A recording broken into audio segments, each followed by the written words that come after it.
Joining us now here for the next 25 minutes or so is Cal Wells, and off-road legend, motorsports in every single form. Cal, first of all, welcome. Thank you for giving us some of your time here today. Thank you. Appreciate the opportunity. Well, the great thing about EPARTRADE is we cover all of motorsports. And if you go back and look at your resume, you're pretty much right there as well, from off-road racing to open wheel racing to stock car racing, in many different forms and in many different levels, from ownership to management, competition, all of it. And now you also have a consulting firm, LNGA Consulting as well, which you guys are just very deep in it. So give us an overview, first of all, of the consulting company and what you're working on right now. I work on a host. I apologize for being echo in here. It's the only office I could grab.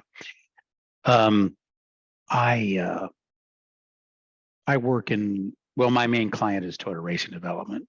I've been with them right around 40 years in various and assorted capacities, from a team ownership to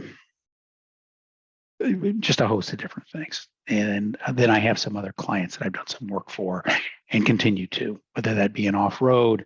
I do some work for Haas F1. I've done some work for a number of different folks. So pretty idyllic background. Yeah, it is. And it's pretty vast as well, which, by the way, we can't hear the echo on our end, which is a good thing. Good. So really appreciate that as well. And if you have a question for Cal, you could always type it into the chat, and we're going to talk about any number of things, including what Cal has done throughout his career, and obviously the motorsports industry and where a lot of things are right now. And let's talk about your career, first of all, getting started with off-road racing. Where does that passion come from, and just your passion for motorsports in general? Well, I was born in Southern California, Pomona, and off-road racing back in that time, in my very early teens, was quite the thing. And this is before Bill Gates developed the information highway. So the only way you could really stay connected was through print magazines. And it was quite the exciting opportunity to be so close to San Diego and just across the border. I was, 90 miles from the Mexican border into Baja, California. And I had a friend who lived out at the end of the street. Ken Chant is his name. And I haven't seen him for decades, but he had a Bill Strop repaired pickup truck in his driveway. It was owned by a guy named Bill Dieterle, who actually used to pour concrete for Walker Evans when Walker was in the house building business, when Walker was trying to do two careers. And I was 15 and a half, didn't have a driver's license yet. And I went down, I was just in awe of this thing and the classic Strop colors, the red, white, and blue, but metallic blue and all that. And this guy was a great guy, and he took me as a little adventure to Signal Hill, where Bill Strop originally had started, Bill Strop and Associates, before Bill Strop and Son, before Willie. And I walked into that place and I was in awe of, there was Parnelli Jones Big Ole that Dick Russell had built. There was pickup trucks that Ack Miller and Mickey Thompson, of course, Walker Evans, and so many other iconic people. Rodney Hall's original Bronco, and many, many more. And it was just incredible to look at all these vehicles lined up, all in the same Strop colors, and got to meet some brilliant people there. And then I was hooked. I'd always been a fan of motorsport. I tried to be a stick and ball guy. My dad had lettered in 4 sports in college, and I tried to migrate that way, but that was for my younger brother, David. And I just got hooked. I went down to, I first went to the Mid 400, was run out of the Gun Club, which is now Las Vegas Motor Speedway, but at the time it was a gun club, and they ran these 30-mile loops out there. And motorsports is so addictive anyway, and this was just for me. And I really, really, really dove in deep. Built my first Bronco at home. Bill Strop and Associates would support it. You could buy a pit crew pitting fee, and went to race the Baja, or the Mid 400 first, with a very dear friend of mine, Ralph Cosmides, and then on to the 500 with my dad. And that kind of drug me into the industry. You started PPI in 1979. You partnered with Toyota in 1983. And I'm curious, I mean, not just about the off-road side of thing, because I know we've got a lot of vendors here on EPARTRADE and suppliers as well, who are very deep into off-road. But Cal, one thing I'm more curious about is, eventually evolving into open wheel and into NASCAR, a lot of the things that you do right now, various forms of racing series, and whether it's the management side of it, the ownership side of it, whatever, what types of parallels do we see in all of those? Like, are there things you learned in off-road that helps you in open wheel and in NASCAR and things like that? No question. The essence of motorsport is trying to super collide the human condition and stuff that rusts and inanimate objects that don't have emotion, and then people that have great emotion, and how you dovetail those together. It's very, very different than stick and ball sports, which are spectacular on their own. But I found that the basic principles, like in any business, but the basic principles in motorsports and the commitment to excellence required to be consistently successful are the same thread throughout any type of racing. What is success to you? We see success on the outside of it with people hoisting trophies above their head, winning races and championships and everything like that. But for you on the business side of things, what do you define success as far as ownership and management goes? Well, anybody that jumps into business has their own personal objectives. And it's on Monday, you look at the win, place, or draw column and you say, how did I do? And that's the ultimate rule of measure. But anybody that gets involved from a sponsorship perspective to the guys working on the shop floor, the athletes that are competing, the ultimate objective, of course, is consistently to win. But what's interesting about motorsport in a particular category that's different than, say, baseball. On baseball, there's 162 games, and you're going to win some and you're going to lose some, but you're not playing all the teams at the same time.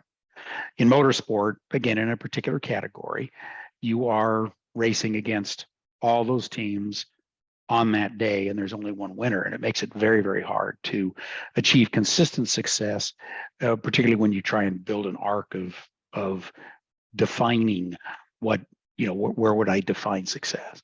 And if you look at Formula One, which I'm a huge fan of, folks like the folks at Mercedes might say, well, how do we define our year? Was it a good year or bad year? We only won one race. We didn't win the championship, on and on and on. Well, they still did a tremendous amount underneath a very strong cost cap when they made some fundamental decisions with the car that they couldn't back out of. So you'd still have to sit back and say that was astounding success. They provided success for their sponsors. They provided success for their athletes at a certain level. They were able to develop people under very aggressive, very challenging conditions. That's success. And it's no different than what you see in NASCAR. If you look at guys in NASCAR right now that are punching above their weight, Justin Marks has done an incredible job with trackside. He fundamentally took chip steel with a lot of the people that were in there, brought in some new senior management, and they got the Rubik's Cube right out of the box. And they have overachieved.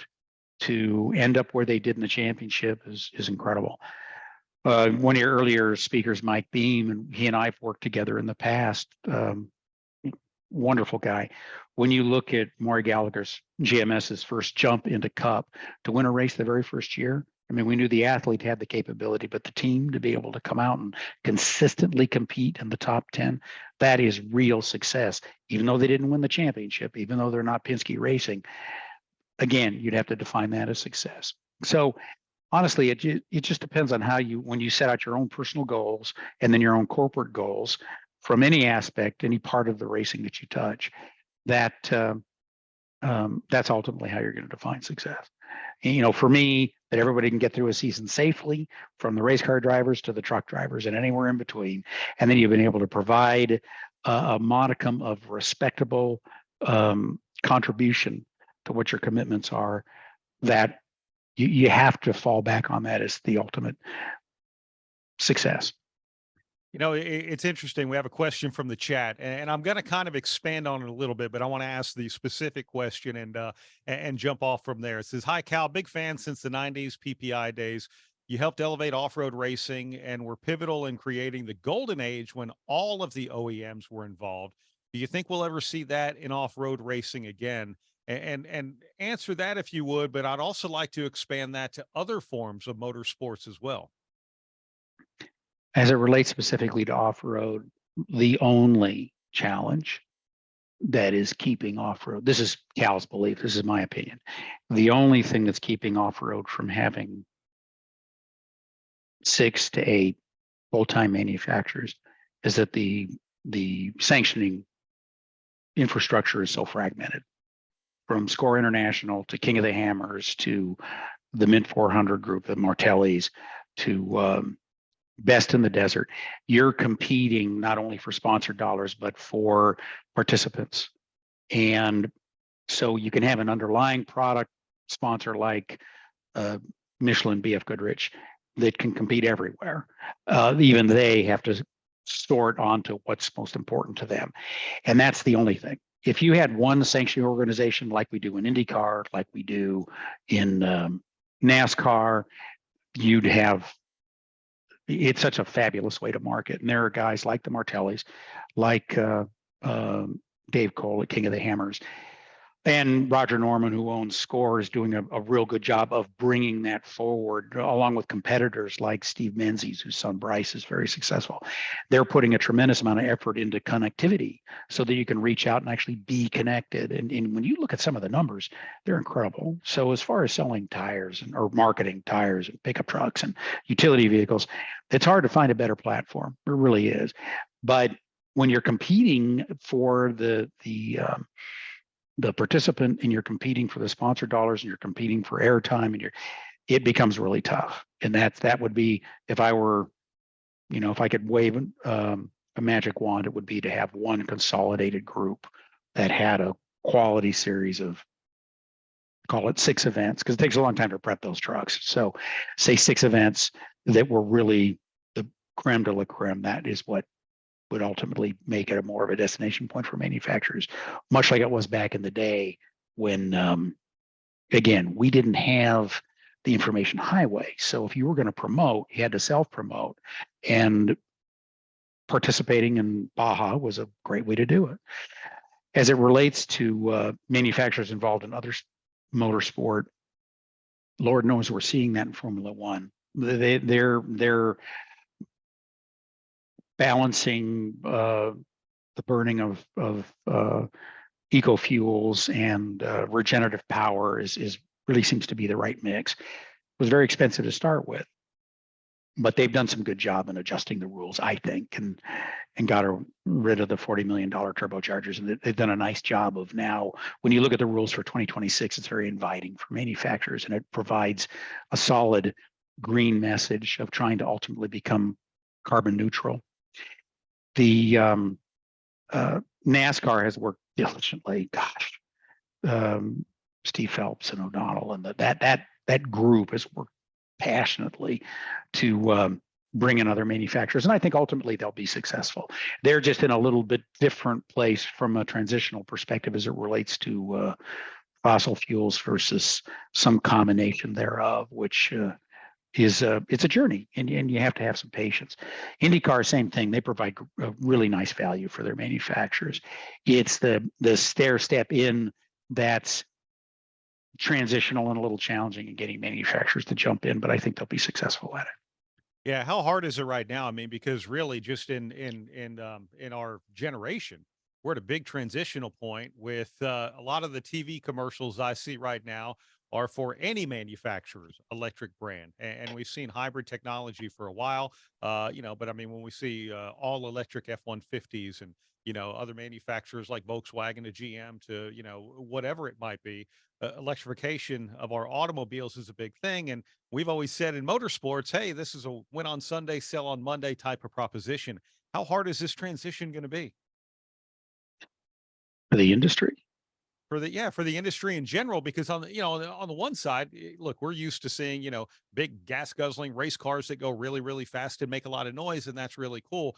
On the other hand, manufacturers are starting to sell cars that, like you talked about, differences in fossil fuels and the way that we power these cars and all of that. How's that going to change the face of what we're seeing in motorsports? What are you seeing? Well, I think over time you'll see a lot of change, but the manufacturers are ultimately driven by a board of directors, particularly if they're publicly held, and they're driven by what politicians want. We don't have here in the U.S. Matter of fact, there's no country right now that has the infrastructure to support the political objectives of electric cars. We don't have it. We don't have batteries that are sophisticated enough. We don't have disposable solutions for batteries that can reach the goals of having, we don't have it. So while it's very politically viable, and you'll see a lot of manufacturers push electric cars, we need to look more towards a hydrogen infrastructure. We need to look more towards, again, hybrids. If you look at the efficiencies of a Formula One engine, you're looking at something as far as what you're pouring in the thing to what's coming out the back at something north of 50%. And I can't even, you wouldn't have gotten engineers 10 years ago to even fathom the kind of a true efficiency. So if you look at a pathway that's actually truly sustainable, we're going to see a significant dip. California's got this where you can't sell new cars that burn fossil fuels by whatever it is, 2030. I can't remember the exact date. I should know it. I just don't remember it. Okay. Meanwhile, we're, Southern California, I don't live there anymore, but it's enduring brownouts. So where are you going to charge? We just don't have it yet. Are you going to do it in Texas? I don't think so. Their grid can barely handle what they've got now. So honestly, I think where motorsport can take a true leadership role is in continuing to develop unique technologies, which Formula One has done because they've had the revenue to do it, the interest, the manufacturer support, and look at more sustainable fuels that can combine with fossil fuels. And then again, look at it as a journey. It's not going to be something that happens tomorrow. IndyCar is doing it. Certainly NASCAR's had it on the board for a long time. They've got this little electric series they're gonna start, with some manufacturers, but it's more of an exhibition thing. Formula One's done a really good job of evolving that package. But I think if we look at something, particularly hydrogen, that's if we had the infrastructure, that would be another really awesome way to go about it. I'm rambling a little bit and I apologize, but the net is motorsport can lead by developing and embracing technologies that are actually practical over the long haul. So again, that's the way I think we should look at it. If you look at all electric all the time, you're just, that's a longer journey. Mm-hmm. Well, and really that's a great history and tradition of motorsports as well, is to really lead in that technology of things that ultimately wind up back in our cars. I want to get another question from the chat here. Jess says, very impressed with the Gazoo Racing GR Cup starting in 2023. What will make it different than other spec racing series? What can you tell us about that? I'm sorry, can you explain the question one more time? I understand the Gazoo part, but okay. What was the GR Cup starting in 2023? I'm assuming that's the Toyota GR. Yes, sir. What might make it different than other spec racing series, or maybe can you give us an overview of what you know about it? Yeah, Toyota's made a tremendous commitment through Toyota Racing Development, through TRD, to make a one-man ceiling is an underman's for when we talk about affordable, but they've come up with a very affordable way of competing. And then Toyota's commitment to the money that's available to help support through success on the racetrack is going to make it very unique, very special. I haven't had any direct involvement, but I've been close enough to touch them, and they're spectacular little race cars. They're a great price point, and the contingency monies that can be earned to help support it'll and the way that Toyota historically has promoted their motorsport, particularly through TRD, Toyota Racing Development, is going to be very, very, very special. And it's a it's really going to be a true destination point. We've seen it. It's not the first time, right? I mean, Mazda's done a great job with MX-5 Cup, and we've seen other manufacturers try, but Toyota's got the commitment behind it to really make it successful. Yeah, and it seems like they're doing a lot across all of motorsports as well, which is a really neat thing.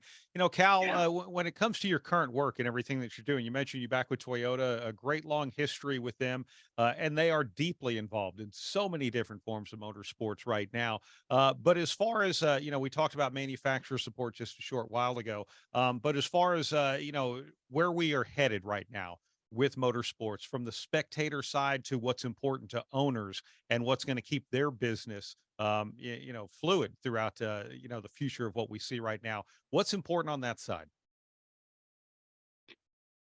To maintain relevance,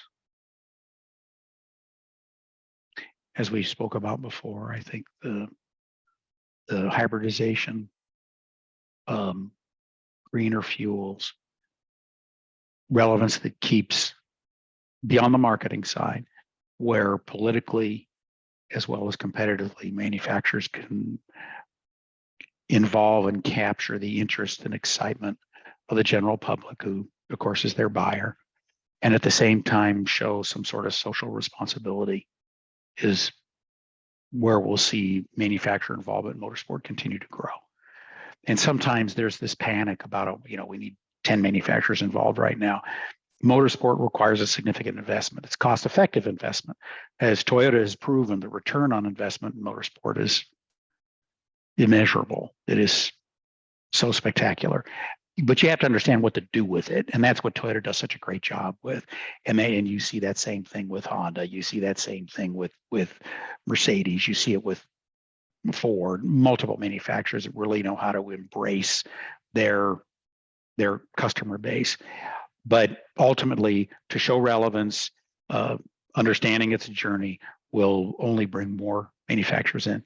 And then the other part that needs to couple that is that it's not so expensive that it destroys it. And that's, I think, these cost caps that we've seen in F1, that what NASCAR is doing with the next gen car, what IndyCar has done with fundamentally a spec car since 2012, the DW chassis, these directions are really critical as it relates to managing costs. LMDH is another one. When you look at how costs are continuing to be managed as these sanctioning organizations learn how to do it effectively, are going to continue to help expand manufacturer involvement. Maintaining relevance. We talk about butts in the seats at the event, eyeballs watching on television, listening on the radio, whatever it might be. But if you go back to, one of the more spectacular moments in your career, obviously Ricky Craven and Kurt Busch at Darlington was fantastic. And we got to see the replay of that on things like Sports Center and the highlights on the news. Look more recently, even as, recent as this year with Ross Chastain and what he did at Martinsville Speedway. Now we start talking about that in impressions and 100 million views of what happened with that. On the Formula One side, the Netflix documentary has been given a lot of credit for the exposure and the success of Formula One, especially here in the United States. When you talk about relevance on that side of things, where do we need to go? Do we need to keep more of a finger on the pulse of that, of what the actual viewer, what the race fan is looking for in today's society? I think sanctioning organizations are doing a really good job of that. I think that's, some of the people we're seeing back in seats is the pent-up demand for live sports. Live sports, yeah, I hate to speak in absolutes, but live sports does a tremendous job of capturing a moment that is exhilarating, encapsulating, and embracing. And motorsport is no different than any stick and ball. To be there, or as close as you can be there, is to me irreplaceable. And I think we see that in the resurgence in motorsport. When you look at OTT, over the top connectivity through these silly things, which is my age, I'm not the best at it, but I think the sanctioning organizations have done an incredible job of embracing and promoting their reach to the younger fan, and the younger fan's critical, right? I mean, NASCAR's fan was aging out. I mean, we were contracting because the fans were aging out. And I believe under Steve Phelps' stewardship, we've seen the reverse of that. We're seeing the reverse of that as it relates to IndyCar. Lord knows, if you wanted to take a classic example of how to reach an exploding now sport in Formula One, when Ecclestone sold the place and he got out of it because he would put these big clampdowns. If he couldn't manage a way to get revenue off of Lewis Hamilton, posting stuff, he'd try and block it. When you look at how Liberty has changed that, and how someone like a Lewis Hamilton, which has done as a driver, has done so much more for the sport than what he's done just behind the wheel.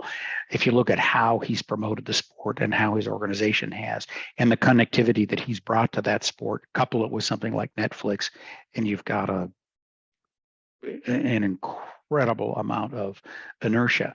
And where motorsport, where I'd mentioned before, where it's tough from a competitive perspective to define success when you're running against, in NASCAR, 36 to 40 people every weekend, only one winner goes home. Well, again, if you're in baseball, you got a lot of winners that go home same day.